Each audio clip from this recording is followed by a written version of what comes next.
Welcome back guys. आज हम जिस टॉपिक पे बात करने वाले हैं वो WiFi jammer versus WiFi deauther की है। दोनों के बीच का डिफरेंस आज मैं आपको समझाने वाला हूँ। आपने प्रीवियस वीडियो जो हमारी डी ऑथर के ऊपर है वो चेक नहीं किए तो जाके कर लो। उसमें हमने सिखाया कि डी ऑथर कैसे बनाते हैं और आज हम ये जानेंगे कि ये दोनों क्या होते हैं। तो हम आज स्पेसिफाई सिर्फ वाईफाई जामर की बात नहीं करेंगे, हम ऑल टाइप्स ऑफ जामर की बात करेंगे। रेडियो जामर, वाईफाई भी एक रेडियो फ्रीक्वेंसी हुई, वो मैं आगे आपको समझाऊंगा। Let's start.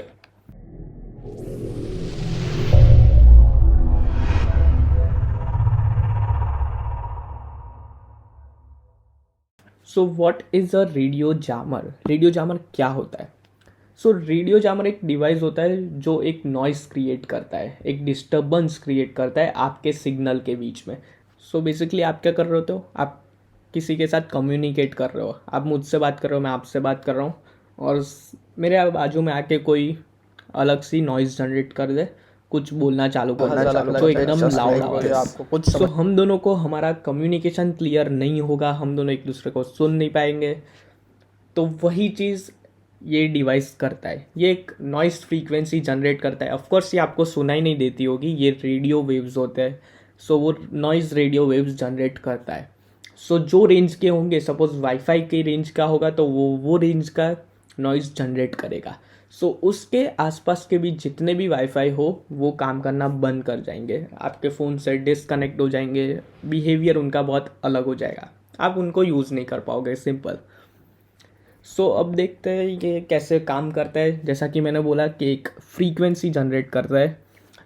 In radio jamming hacker uses transmitter that is tune to certain frequency. Certain frequency मतलब कौन सी? सपोज वाईफाई हुआ तो वाईफाई के हिसाब से जो है 3 गीगाहर्ट्ज़ है हमारा, तो 3 गीगाहर्ट्ज़ टू 30 गीगाहर्ट्ज़ के बीच का वो रेडियो वेव जनरेट करेगा। नॉइज़ रेडियो वेव, अभी भी बता दूँ, नॉइज़ वो कुछ काम का नहीं होता है, सिर्फ डिस्टर्बेंस होता है। हम उसको यूज़ नहीं कर पाते। फिर दूसरे सब अलग अलग टाइप के रेडियो फ्रीक्वेंसी जामर्स आते हैं, आप मार्केट से ले सकते हो। ये कुछ 4000 से स्टार्ट होता है, पर 4000 में आपको जो रेंज मिलेगी वो सिर्फ 4 to 5 मीटर्स ही होगी और आप इसको परमिशन के साथ ही यूज़ कर सकते हो। आपको इसके लिए गवर्नमेंट या फिर पुलिस की परमिशन चाहिए होती है। फिर हम आ जाते हैं डी ऑथर क्या होता है। जामर तो आपने देख लिया क्या होता है, अब हम आते हैं डी ऑथर क्या होता है। डी ऑथर एक ऐसी टेक्निक है जो एक वर्न्यूबिलिटी है 2.5 गीगाहर्ट्ज़ वाईफाई प्रोटोकॉल पे। 2.5 गीगाहर्ट्ज़ वाईफाई प्रोटोकॉल मतलब जो आजकल हम लोग यूज़ करते हैं कॉमनली। 5 गीगाहर्ट्ज़ भी आ गया है, 5 गीगाहर्ट्ज़ भी हम यूज़ करते हैं, पर मोस्टली सारे डिवाइस 2.4 गीगाहर्ट्ज़ सपोर्ट करते हैं, जो ओल्ड डिवाइसेस है वो। तो इसमें क्या होता है कि आप एक डी ऑथर पैकेट राउटर को सेंड करोगे और वो आपको डिसकनेक्ट कर देगा। ये काम कैसे करता है वो मैं बताता हूँ आपको। जामर के जैसा तो बिल्कुल ही नहीं है, ये पूरा अलग है। जामर से उल्टा कंसेप्ट है, पर काम दोनों का एक ही होता है कि वो भी आपको वाईफाई यूज़ नहीं करने देगा और ये भी आपको वाईफाई यूज़ नहीं करने देगा। D authentication acts in a unique way, the IEEE 802.11 wifi protocol. जिसको नहीं पता, ये एक वाईफाई प्रोटोकॉल है। ऐसे बहुत सारे प्रोटोकॉल आते हैं, ये उसमें से वाईफाई का है। सब वाईफाई वाले यही स्टैंडर्ड यूज़ करते हैं। इसमें क्या होता है, इसमें एक वर्न्यूबिलिटी है कि डी ऑथेंटिकेशन फ्रेम होता है। वो आपको आसान भाषा में मैं समझा देता हूँ क्या होता है। सपोज़ मैं एक वाईफाई से कनेक्टेड हूँ, मेरा डिवाइस वाईफाई से कनेक्टेड है, मेरा मैक एड्रेस उसको पता चलेगा राउटर को, तो ही वो मुझसे कम्युनिकेट कर पाएगा, तो ही वो मुझे IP असाइन कर पाएगा। हम दोनों का कनेक्शन एस्टेब्लिश्ड हो चुका है और हम एक दूसरे को डेटा ट्रांसफ़र कर रहे हैं, डेटा पैकेट्स ट्रांसफ़र कर रहे हैं। तो हमारा जो डेटा है वो सब एनक्रिप्टेड होगा, क्योंकि आपने पासवर्ड प्रोटेक्टेड रखा है। नहीं रखा होता तो कोई बाहर का देख सकता है, पर आपका पासवर्ड प्रोटेक्टेड है तो कोई भी बाहर का थर्ड पर्सन या फिर अटैकर वो पैकेट्स नहीं देख सकता, डेटा पैकेट्स को नहीं देख सकता। बेसिकली इसमें 3 फ्रेम्स आती है हमारी। 3 फ्रेम्स आप स्क्रीन पे देख रहे होंगे, ये 3 फ्रेम्स है। तो उसमें से जो मैनेजमेंट फ्रेम है जो आपको दिख रही है वो इस प्रोटोकॉल में सिक्योर नहीं है, मतलब वो ओपन है, मतलब कोई अटैकर जिसको आपके वाईफाई का पासवर्ड नहीं मालूम वो भी वो देख सकता है। सो मैंने मैनेजमेंट फ्रेम में जो इन्फॉर्मेशन रहती है वो मैक एड्रेस रहती है। सो हम लोग जो अटैकर होगा वो क्या होगा, मेरा डिवाइस है सपोज डिवाइस ए जो कि राउटर से कनेक्टेड है, राउटर आर। सो ए का मैक एड्रेस जो अटैकर है वो कॉपी कर लेगा, अटैकर या हैकर वो कॉपी कर लेगा, तो हैकर को हम एच दे देते हैं। सो एच हमारा जो मैक एड्रेस है ए का वो कॉपी कर लेगा और वो राउटर को सेम पैकेट भेजेगा कि मुझे डिसकनेक्ट करवाओ, मेरे को वाईफाई आपका यूज़ नहीं करना है। सो जो राउटर आर है वो सिंपली ए को डिसकनेक्ट कर देगा, पर ए नहीं चाहता कि वो डिसकनेक्ट हो, समझ रहे हो, मतलब मैं नहीं चाहता कि मैं डिसकनेक्ट हूँ, पर वो हैकर मेरी आइडेंटिटी चुराता है, मेरा मैक एड्रेस चुराता है और फिर वही मेरे मैक एड्रेस से एक रिक्वेस्ट सबमिट करता है राउटर को कि मुझे डिसकनेक्ट करवा दो। तो सिंपल भाषा में ऐसा हो रहा है, इसमें कोई नॉइज़ नहीं जनरेट हो रही, इसमें कुछ जनरेट नहीं हो रहा है। जामर में जहाँ कि आपने देखा था एक नॉइज़ जनरेट होती है, एक नॉइज़ फ्रीक्वेंसी जनरेट होती है, वो आपको कम्युनिकेशन में दिक्कत करती है। पर ये एकदम साइलेंट, ये तो मैं आपका बहरूपिया है, वो अटैकर एक आपका बहरूपिया हो गया मैक एड्रेस का। सो इससे बचने के लिए क्या कर सकते हैं वो भी मैं बता देता हूँ। अपने डिवाइस में चाहिए, उधर आपका वाईफाई कनेक्टेड होगा तो सेटिंग्स में जाकर रैंडम मैक एड्रेस पे क्लिक कर दीजिए। सो वो सिंपली क्या करेगा, आपका डिवाइस बहुत सारे रैंडम मैक एड्रेस जनरेट करके धीरे धीरे राउटर को रिक्वेस्ट भेजेगा। 5 मिनट बाद उसका मैक एड्रेस चेंज हो जाएगा। सो अगर कोई अटैकर अटैक कर भी रहा है तो आपका मैक एड्रेस चेंज हो चुका है फ़ोन का, तो आप न्यू मैक एड्रेस के साथ डिवाइस को कनेक्ट करवा सकते हैं ईजीली। तो हम जो बोल रहे थे इसका प्रोटेक्शन, इसकी प्रोटेक्शन के लिए क्या किया हमने। सो इसकी प्रोटेक्शन के लिए हमने 2009 में एक नया स्टैंडर्ड अप्लाई किया था जो है IEEE 802.11W -2009। सो ये 2009 में आया, इसलिए इसका लास्ट नेम 2009 है, ईयर ही वो बता रहे रिप्रेजेंट कर रहा है। सो इसमें क्या हो रहा है, जो आपका जो मैनेजमेंट फ्रेम है वो प्रोटेक्टेड है, वो एनक्रिप्टेड है। सो इसमें डी ऑथेंटिकेशन करना हार्ड है, हार्ड मतलब कुछ ज़्यादा ही हार्ड है, उतना भी नहीं है, पर नॉर्मल से तो अच्छा ही है, मैं यही बताऊंगा। पर ये सक्सेस नहीं हुआ, लोग इसे यूज़ नहीं करते क्योंकि तब तक सारे राउटर बन चुके थे, अभी भी बनते तो वो एक ही स्टैंडर्ड यूज़ करते हैं। हाँ, पर अभी 5 गीगाहर्ट्ज़ आया इसलिए उसमें ये पॉसिबल नहीं है, उसमें भी डी ऑथेंटिकेशन कर सकते हैं पर उसकी मेथड कई ज़्यादा हार्ड है। सो इस वजह से आप देख सकते हो कि हमारे आजकल के डिवाइस में ये स्टैंडर्ड यूज़ नहीं होता है। सो मैंने बताया कि डी ऑथ से बचने के लिए आप क्या कर सकते हैं। सो फिर नेक्स्ट चीज़, हाँ, अगर आपको जानना है कि जामर से बचने के लिए क्या कर सकते हैं तो उसका कुछ उपाय हाल फिलहाल में नहीं है, होगा तो मुझे मालूम नहीं, मैं थोड़ी रिसर्च करके आपको बता दूंगा अगली कोई भी वीडियो में कहीं पे भी जो इस रिलेटेड होगी।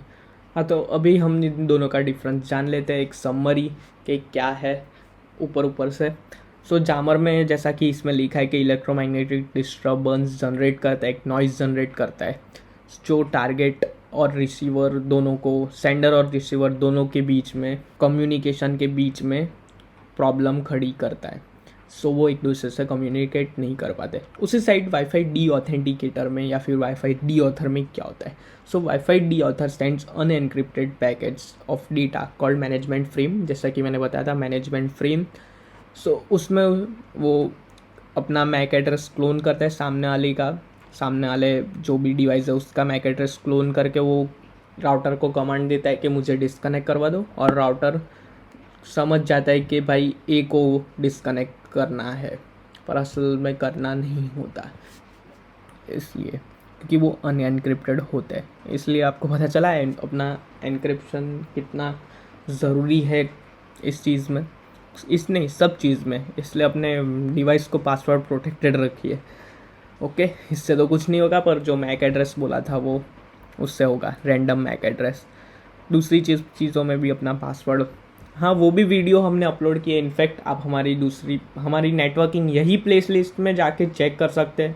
हमने बताया कि सेफ्टी टिप्स एंड ट्रिक्स की क्या है हैकर्स से बचे रहने की, सो वो चेकआउट कीजिए।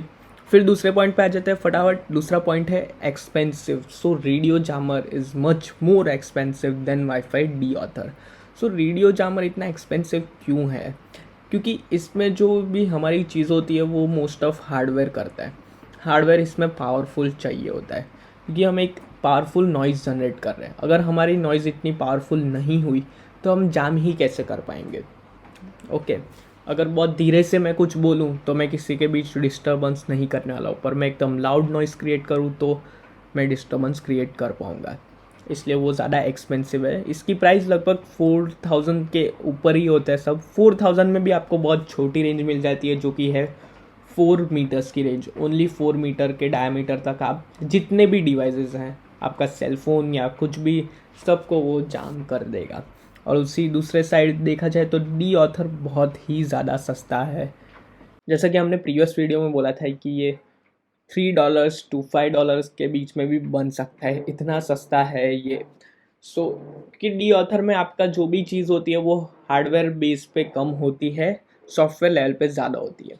आपको सब सॉफ्टवेयर साइड ही संभालना पड़ता है। हार्डवेयर इसमें आप कोई भी वाईफाई चिप यूज़ कर सकते हो जो पैकेट इंजेक्शन कर सकती है, वो सपोर्ट करती है। कोई भी चिप आप यूज़ कर सकते हो। थर्ड पॉइंट पे आ जाते हैं। तो थर्ड पॉइंट है कवर्स पर्टिकुलर एरिया। सो रेडियो जामर, जैसा कि मैंने बोला है, एक एरिया को ही कवर करता है, 4 मीटर्स, 5 मीटर्स, 15 मीटर्स, पर उस हिसाब से कॉस्ट भी बढ़ती जाती है। और दूसरे साइड पे है can attack on specific EP, मतलब एक्सेस पॉइंट और क्लाइंट डिवाइस। तो वो एक स्पेसिफिक टारगेट बना सकता है। आपको सिर्फ एक ही वाईफाई को बंद करना हो तो आप कर सकते हो। मतलब जितने भी क्लाइंट्स कनेक्टेड है वो सबका मैक आईडी क्लोन कर लिया। क्लोन करने के बाद सब मैक आईडी से एक एक करके आपने रिक्वेस्ट भेजी कि मुझे डिसकनेक्ट कर दो। सो ये डेटा पैकेट सेंड करेगा जो मैनेजमेंट फ्रेम्स है वो। सो इसलिए एक एक करके आप डिसकनेक्ट होते जाओगे, ओरिजिनल डिवाइस डिसकनेक्ट हो जाएगा। तो अटैकर के लिए बहुत ही ईजी हो जाता है ये। फिर नेक्स्ट पॉइंट है attacks everything in its range. जैसा कि मैंने बोला था कि उसकी रेंज में जितने भी डिवाइस होंगे सब वो अफेक्ट करेगा, जितने भी रेडियो फ्रीक्वेंसी यूज़ करते होंगे। जो भी जामर की फ्रीक्वेंसी सेट की होगी वो रेंज के जितने भी डिवाइस हो, उधर भले ही आप 4, 5, 10, 20 वाईफाई लगा लो, पर उस रेंज के वो वर्क नहीं करेंगे। और जैसा कि आपको पता है हमारा जो सेल फ़ोन है वो भी रेडियो फ्रीक्वेंसी की वजह से ही चलता है। आप इंटरनेट यूज़ करते हो वो भी रेडियो फ्रीक्वेंसी की वजह से चलता है।